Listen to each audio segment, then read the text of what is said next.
I, Vegeta, the Prince of all Saiyans, hereby command that you do not listen or subscribe to the Dragon Ball 4 Life podcast. Whatever you do, would you defy royalty? No! Bye!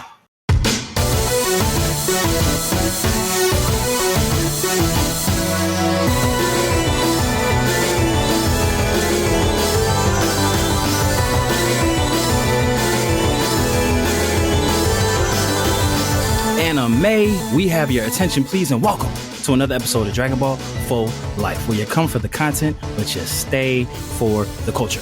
And it's Friday. You know what that means. We have another brave challenger that has decided to answer the Dragon Call. But before we give our guests their just dues, you know who we are. The Fusion Dance Dons, aka the Mon Gods, aka the deadliest backcourt in podcasting. I go by the name of Rojita, the Prince of all Sayings, Mr. Matthew Porter, aka Matty Ice, here with my counterpart, the Oob to my Majin Buu, my Dende one, going from the lookout to the cookout, Mr. Troto Trav. Talk to the people, Trav.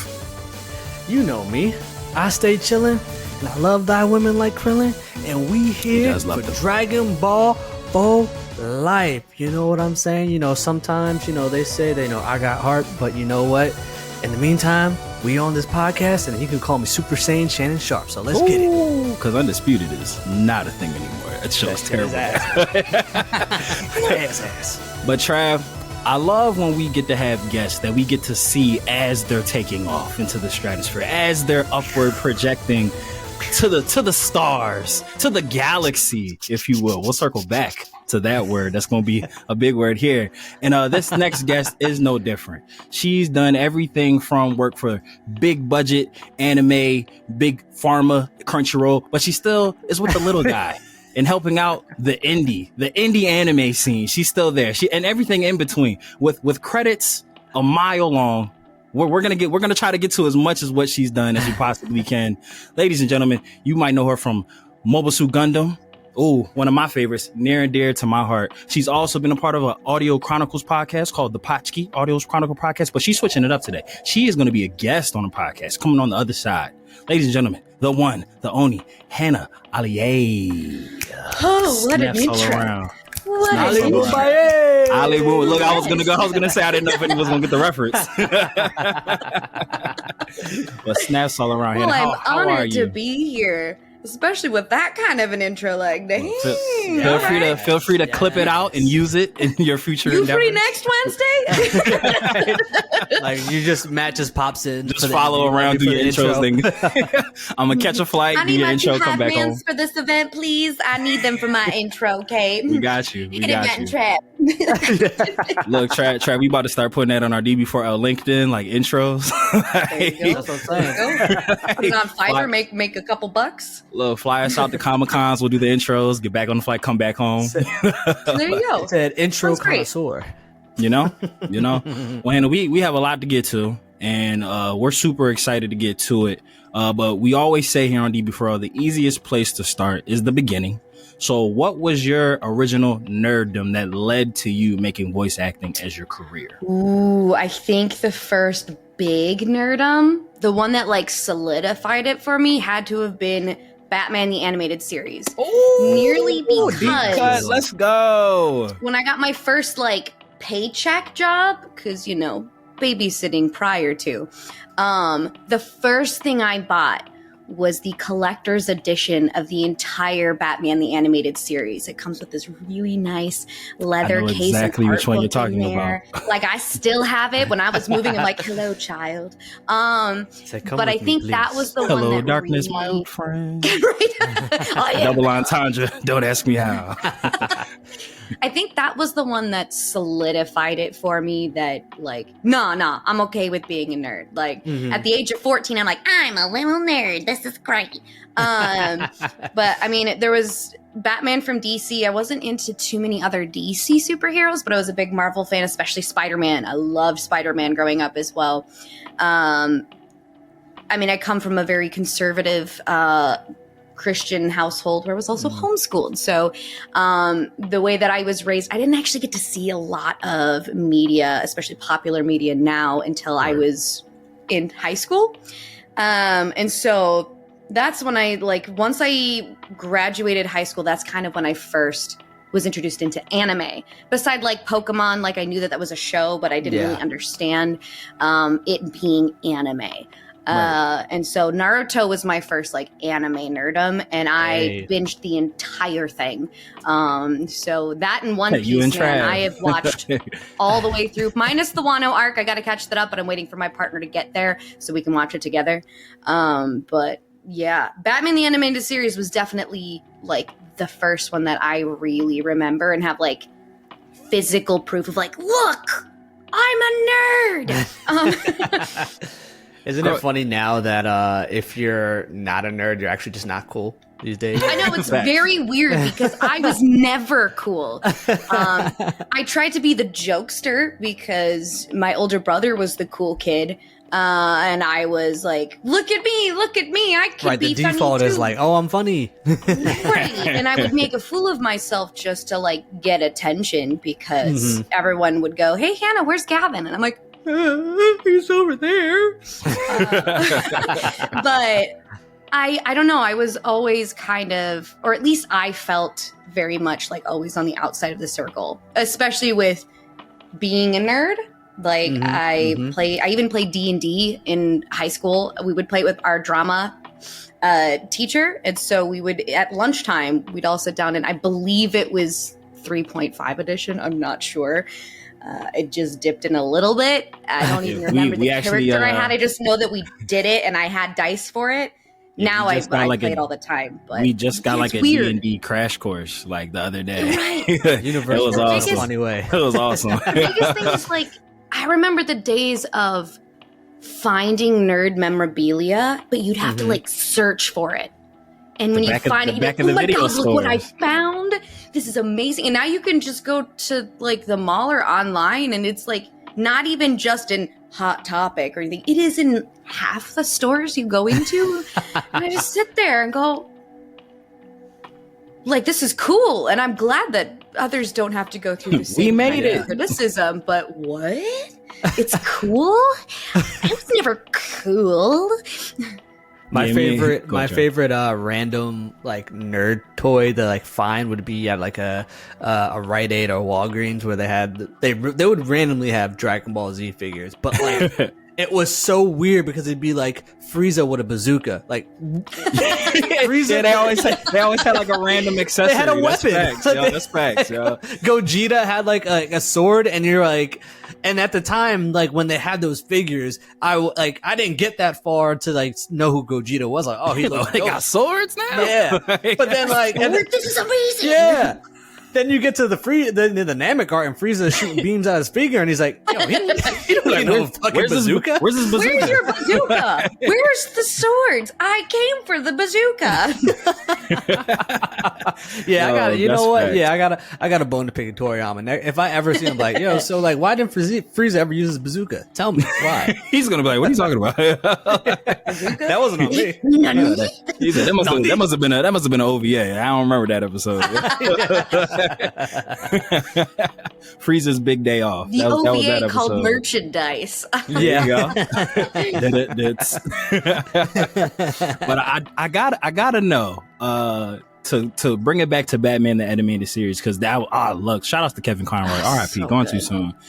I gotta know, as a child who grew up in a very religious household, how did your parents respond to you watching Batman? Because I feel like that has like a lot of quote unquote demonic imagery. Wait, at that age, I was finally at the point, since I had my own job, that it was they didn't have a say in the matter. I had a little BBTV up in my room that I bought, I think, secondhand, and an Xbox 360, also secondhand. Did not red ring. I was very proud. And I would just watch it up there. That and Lord of the Rings. Those are the two that I would just watch on repeat.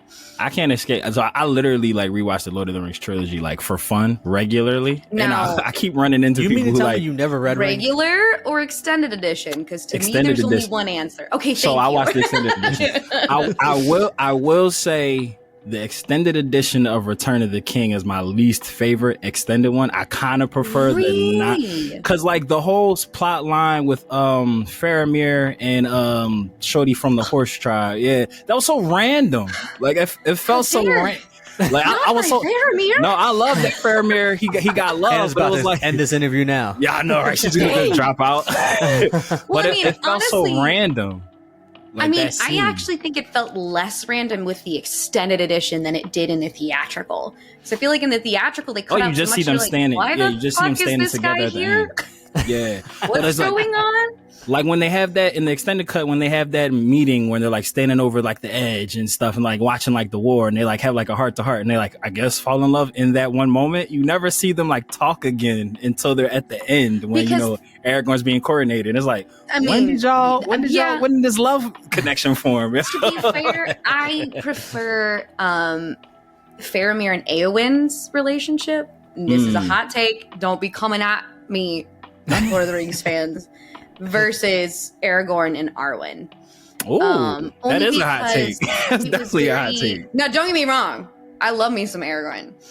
But because it was so strewn out and I feel like I was very detached from a lot of it. Like it was cool to see it, but I still felt kind of detached from that. Whereas I can see that. The Eowyn, Faramir, you kind of see their separate stories, and then you kind of let your imagination, unless you read more Tolkien, kind of see where their own traumas and pasts might bring them together. And you're like, oh, whereas I didn't get to see as much of Aragorn in Arwen's past. Yeah. And so I feel like I was thrown in the middle. And so it took me a long time to even understand that, mind you, I'm a dyslexic ADHD individual and I was in high school at the time. But like, it took me a while to really appreciate that. So hot take. Don't get me wrong. I love them all. All of them are precious to me, but like. No, I'm not mad at that. It's cause like their love storyline thread like took a major backseat in the Two Towers. like Aragorn was like doing his own thing. It's just like outside of dream sequences, like you never really saw them together. So it's like I can see how like when because you don't see her at all in Return of the King until the end. It's like, oh yeah, I forgot you were around. Yeah. You see her when he starts. You see her in like, the extended. You do. I think you see her in the theatrical cut. Nah, I think the only time you see her is like when he's like having a dream about her, when he like drops the Morning Star and it shatters. But like other than that, she like pops up at the end. It's like, I watched the theatrical version a couple years ago just to see how different it was because I had not seen them.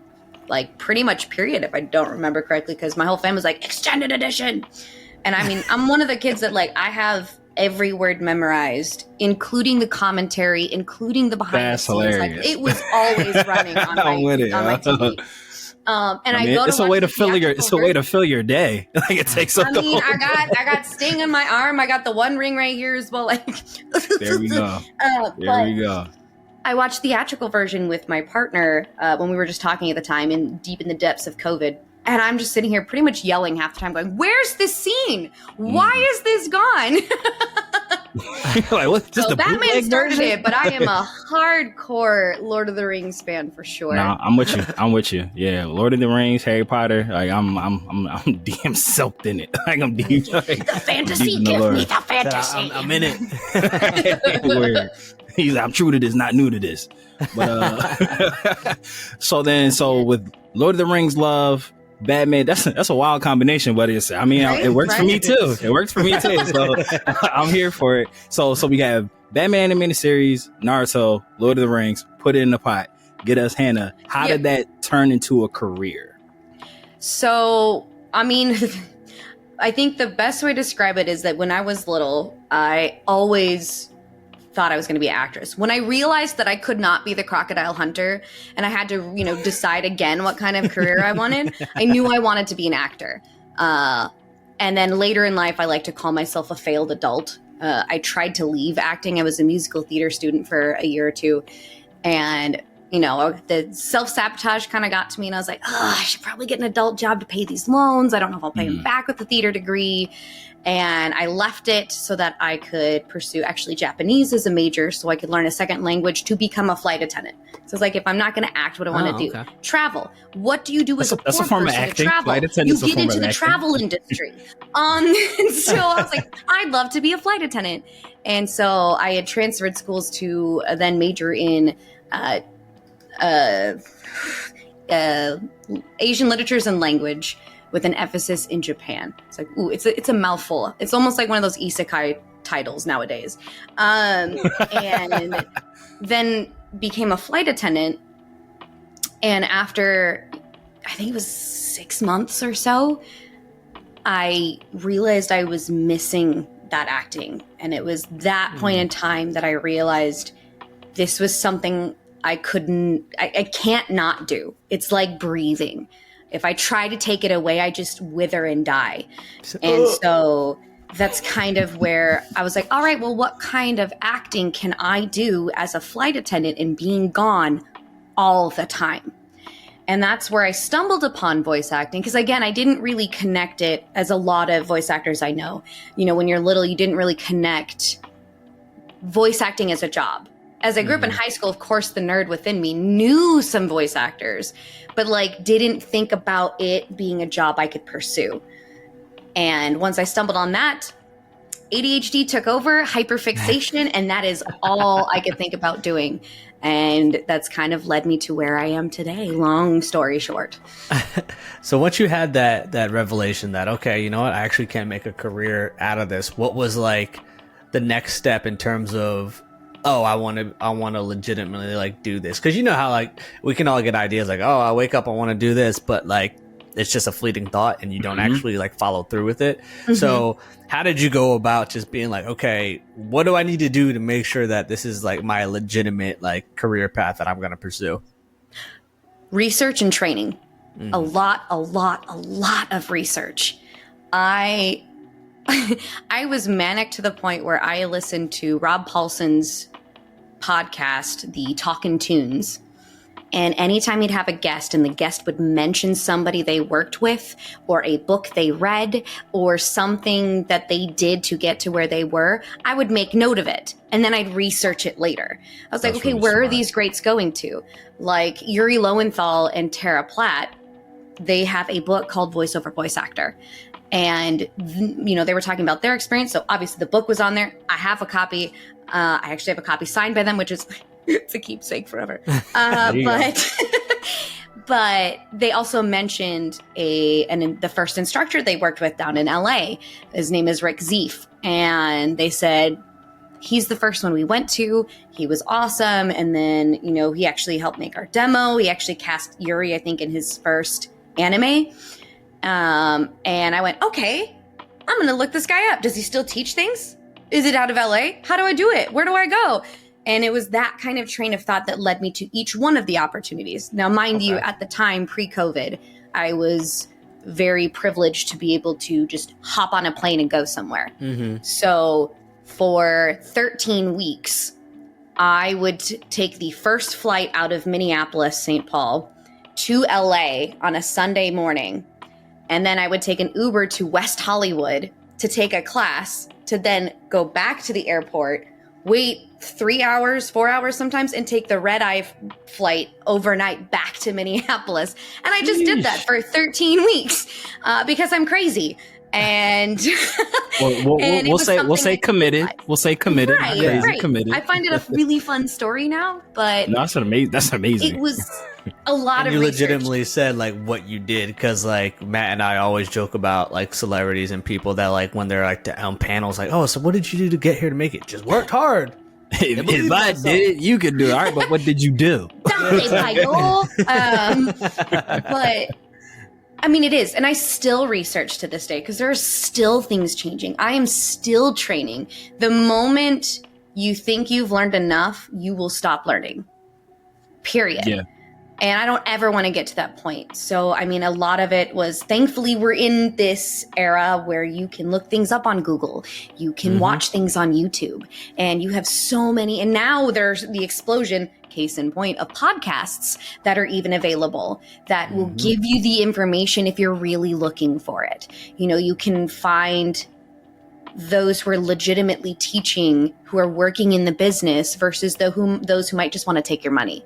You know, you can find the VO communities, the indie community, the just the classes that are available, and so many talented, credited people teach classes. And unfortunately, for those of you who are listening, and you're like, yeah, I want to voice act. It's a lot of investment on the front half. It is a lot of investment, not only of your time, but of your money as well. I was taking classes, I was researching and reading and doing everything that I could for probably 3 years, 4 years, I think, until I started getting paid for my first gigs. And so that's, making sure your booth is all set up and ready to go. And in this day and age, post-COVID, you have to have a home studio you can record out of.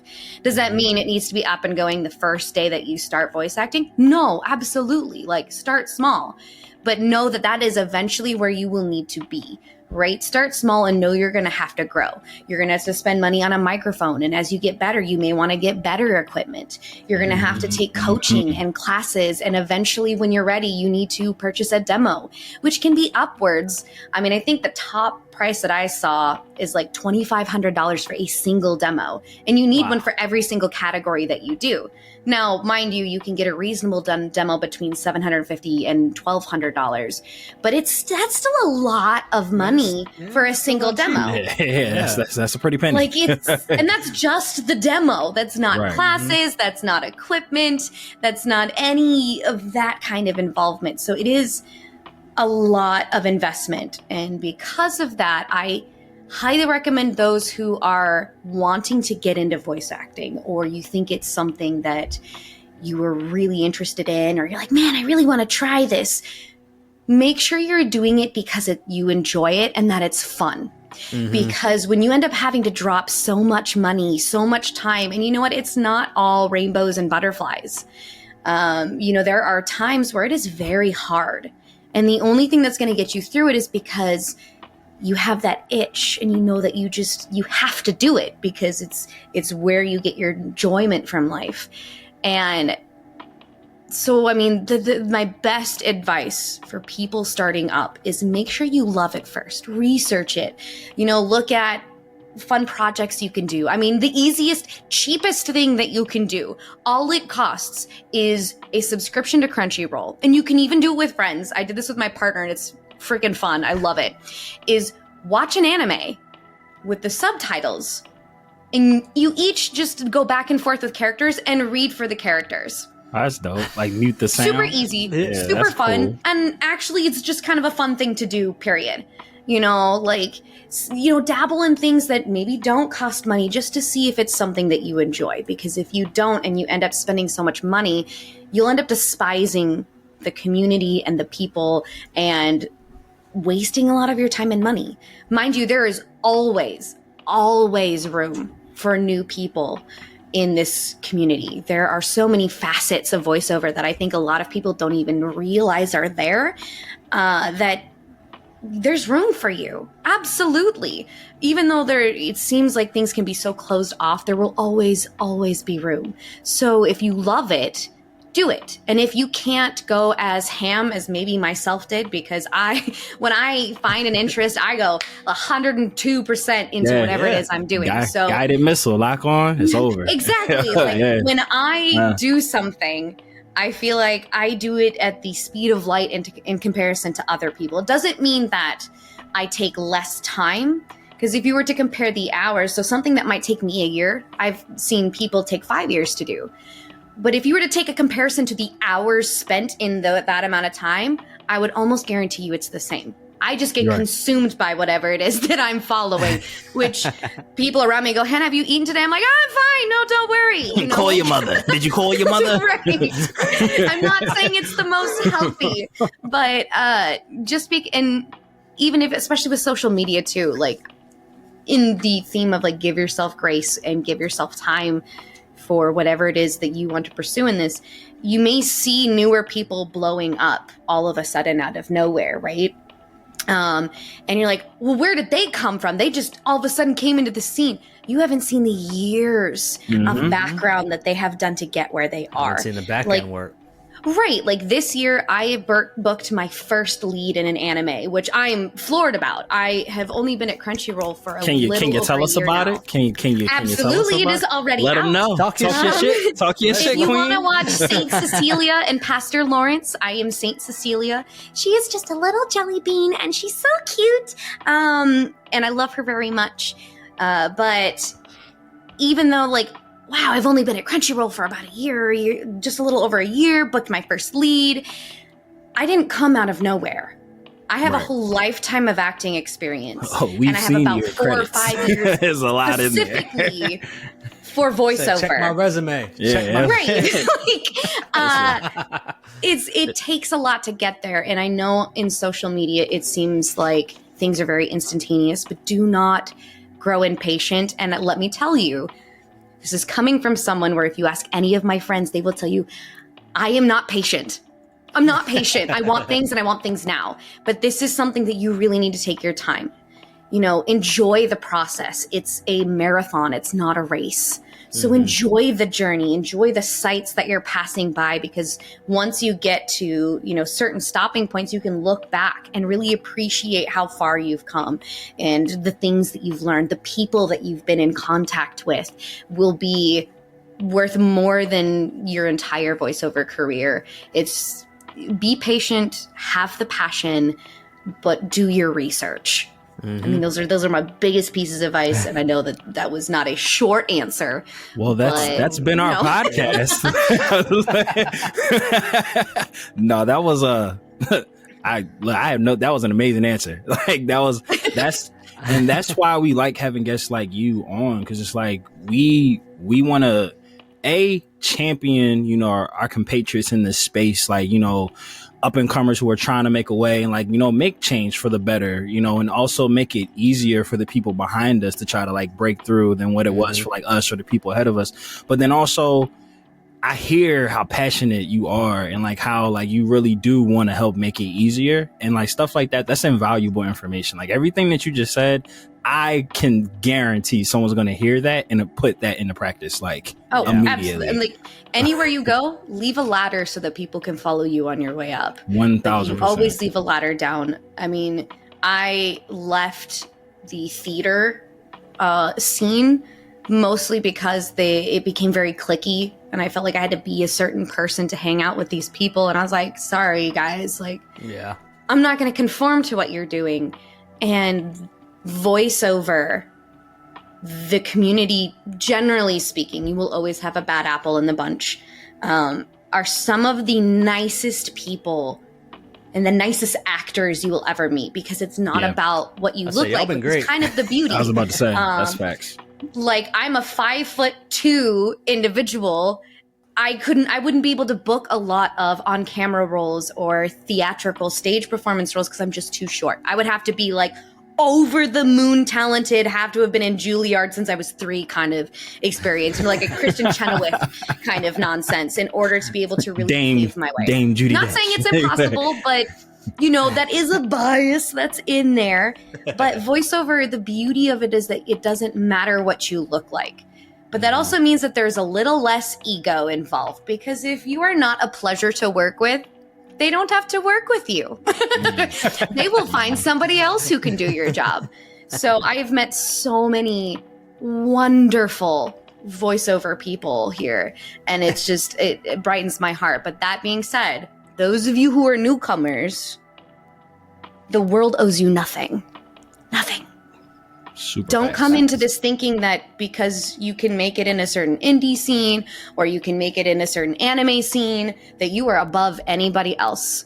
We are all human, and the world owes you shit. Now, it's nice if we get it, and of course hard work will pay off. You know, luck is when opportunity meets preparation. So, you know, work hard and good things will eventually come, but don't expect it on a silver platter. You're not going to gather a good crowd that way. So be humble, be nice, and don't be a dick. So that's the best advice I can give you. Very wise words. Put that on a mug. We'll get our t-shirt and mug slogans going. Look, we about to kill him with the merch game out here. When you did your activity of reading the subtitles, I gotta ask, have you tried it with Demon Slayer? And if so, actually, yes. Who was that? We did it with the newest arc.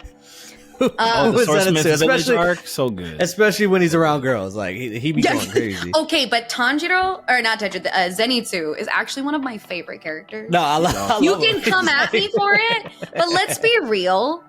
if y'all were in this area and all of a sudden demons were coming after you and eating you, you're not telling me you wouldn't be scared out of your mind like Zenitsu? He's literally what all of us would be in that situation. You might think you're a Tanjiro. We are all Zenitsu. And don't even try and argue that with me. Yeah, unless you have martial arts experience or you are a soldier with trained experience, I don't believe it. Yeah, no. I'm running my ass away. I'm like, y'all ain't gonna eat me. Right, exactly. I'd be yelling in my head going, oh my god, this is so scary. You know, so that's I just think Tanjiro Zenitsu is fairly realistic. He is married me all the time. For everybody. But who knows? Maybe if you were in dire situations all the time, you would be too. I don't know. I'm not in that situation. He said, I could die any day, B. I could die any day. The funniest thing is I find the demons most fun to voice. I would love to voice like a crazy ass bitch or like a demon or something. Because I feel like they have the most fun. Don't get me wrong. Heroes and stuff are great. But how much fun is it to just be like, ugh? Yeah. So yes, we did. We actually did it in the newest arc of the Demon Slayer. It was my roommate, my partner, and I all just kind of switching off characters per episode. It was great. That sounds fun. That is great. I highly recommend it. Even if you're not a voice actor, I recommend it. It is so much fun. No, there's a drinking game in there somewhere. So that's right. You add a little sprinkle of alcohol, and it'll be even more fun. there's definitely a drinking game in there somewhere. But you had mentioned like, you know, that and it's funny you said it because me and Travis mentioned this all the time. Like every voice actor that we've had on the show, they've all been amazing, courteous, like super not trying to like big league us. Like, oh, like everybody's been like, oh, like they give us the gratitude as if we're like doing them a favor. And it's just like, no, like, y'all are helping us, like if anything. so in your adventure and, you know, all the different characters that you've got to meet in the voice acting world, is there anyone that you haven't worked with yet that's like on like your bucket list voice actors? I mean, honestly, anytime I get to voice any character is my favorite. Like anytime that I get to go into that booth, that's my happy place. So, I mean, honestly, the next character is mostly. I'm sorry. I meant like the actual voice like actors. Fandoms. Like, no. Like the actual. Yeah. Like, is there any like working with people? Yeah. Like working with. Yeah, that I do have a list for. There we go. I do have a list. He said, "Are you ready? Are you ready?" He pulls out a sticky note. Like, all right, Hannah, right here. Like for real. One of them, like I would cry tears of joy if I got to work with Rob Paulson because he is a main reason as to where it kind of started my journey. I got to ask him a question in like a Bloombox Studio class thing, and I had to hold back the tears because I'm just like, this man is amazing, and he's just so gracious and kind. So, I mean, if I could work with him, amazing. Kari Walgren, Gray Delisle. I mean, I know she's in retirement, but Andrea Romano, who is the director of Batman the Animated Series and so many other things that I love, I would love that. Mary Elizabeth McGlynn, Sam Riegel, Matt Mercer. Like, I have so many, but I mean, I even have ones that are as simple as some of my friends here. Like, it is on, I literally have a VO, like, bucket list, if you will, just to kind of keep me reaching for certain goals. And one of them I have play across from my best friends Kelsey Poppin and Ryan Negron. I'm like, I swear we will be in a show together, we will play across, and it'll be amazing. Manifest. Exactly. And so I mean, I have so many people to work with, yes, but it's kind of funny because in the voiceover world, being in a project with somebody I feel like is different than working with them because you're recording alone. Y'all might not ever even all like the get time. FaceTime, right? Right, and especially here in Dallas where it's a lot of anime, that has the to be Mecca. done solo. You're right. Everybody you can't do that in an ensemble. Like, good luck. Like, holy cow, that would be miserable. I think the voice actors would have too much fun joking around and no work would get done. But I know that they still do some ensemble stuff for some video games and prelay animation over in LA. But so, I mean, I would love to work with these people, but I know that some of them, it might just end up being work on a project with somebody. Which is fine by me, because seeing it all put together makes you kind of feel like you're working with them. That's kind of the fun part with anime, is that you don't have to wait as long as like with video games and prelay animation for the product to come out. So, you know, I can wait a couple weeks and be like, oh my gosh, look, I can actually see everybody voicing their parts all together. This is amazing. But yes, the laundry list is probably so long it would roll out of my apartment. I want to work with so many wonderful individuals. So really, the next person who's new that I get to work with, you were probably on my list.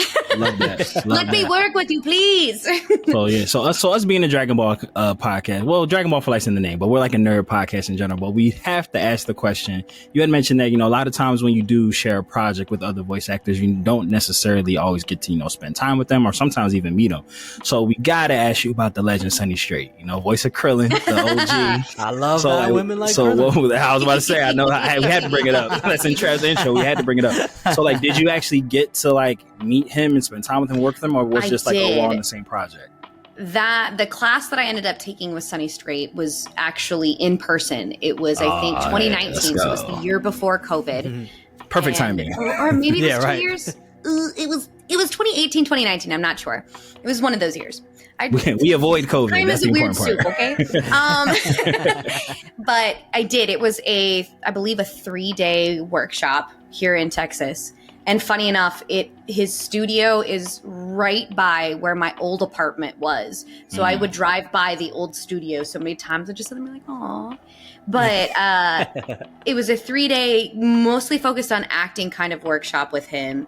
And it was great. It was awesome. I unlocked some skills that I feel like I hadn't been able to do up to that point. And it was the first experience where we got to do some like quote unquote, for those of you listening, because you can't see my fingers. I do that all the time. We worked on my first like dubbing, where I could see my voice coming out of characters. They had scenes that they would just use for class, and you know, it wasn't recorded or published, but we'd see on the screen our voices coming out of these characters, and we kind of get like a little impromptu, this is kind of what it's like in the studio experience.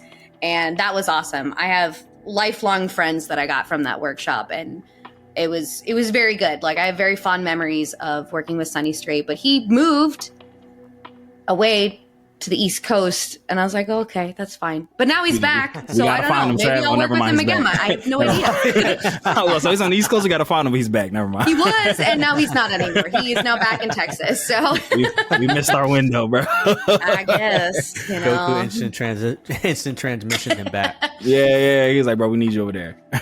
But it was a lot of fun. It was definitely a lot of fun, and I learned a lot.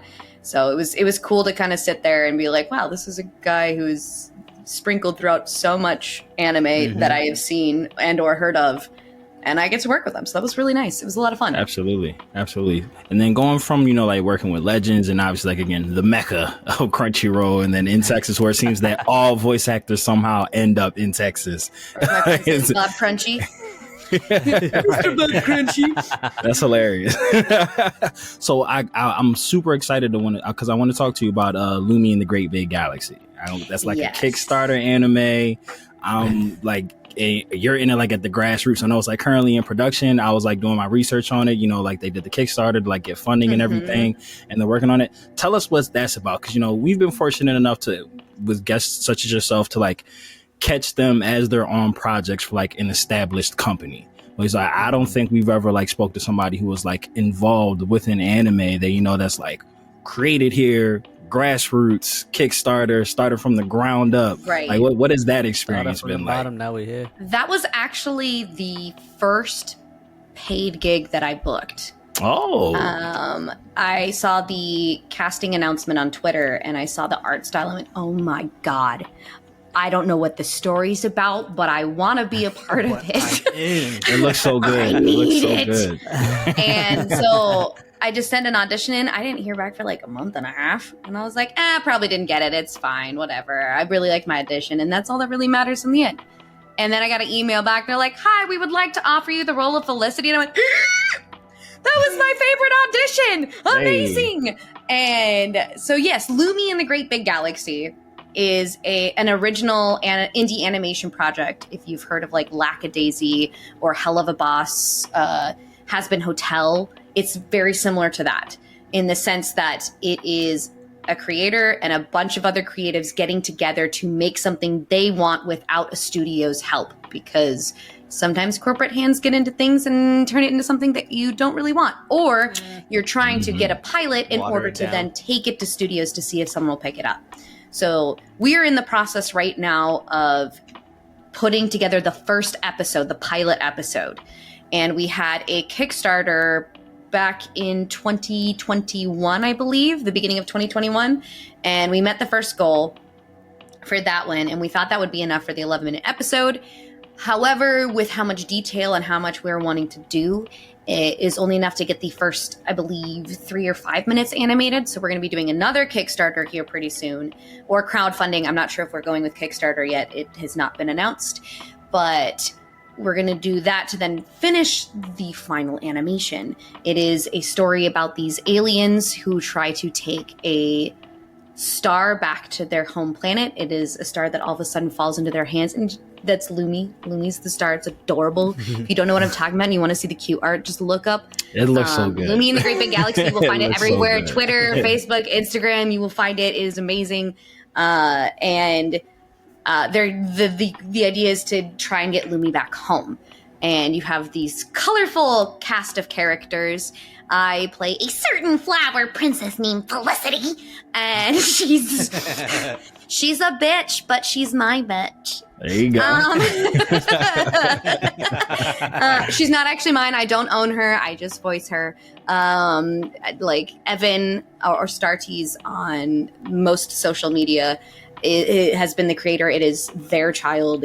He is incredibly talented, and the entire team, like the whole high school me who watched a lot of the behind the scenes and everything that I could get my hands on, has been so giddy because we have our own Discord server with all of the production team on there. And I've been able to watch it go from storyboards to rough animation, and then like having the full animatic put all together. And I'm like, oh my gosh, this is amazing.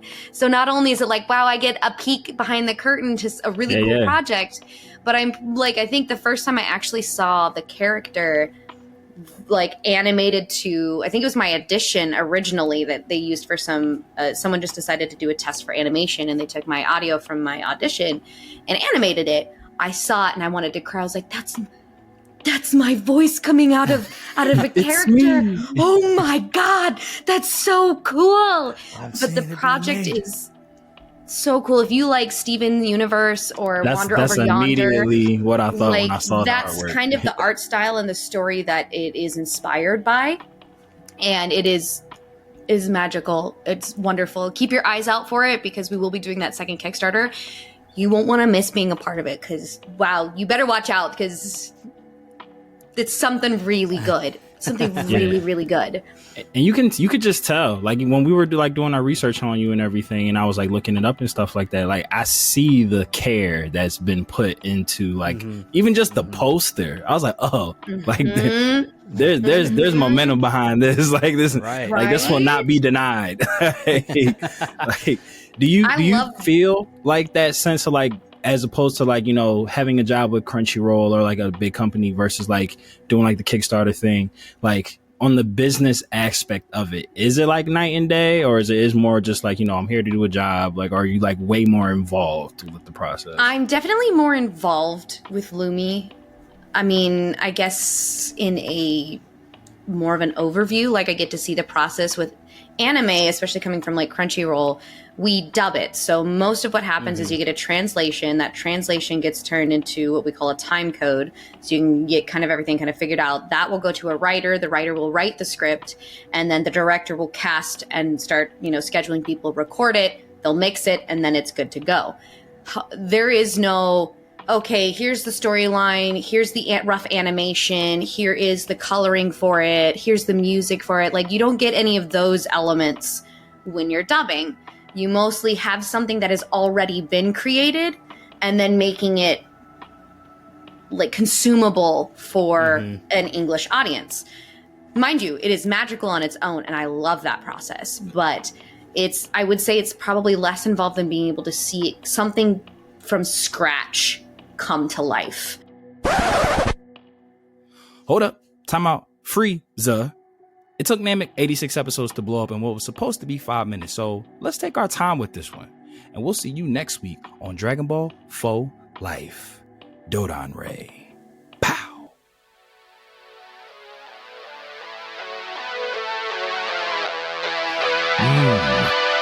Mortals, listen up.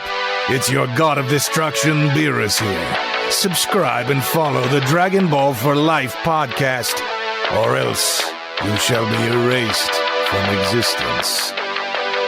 Hakai.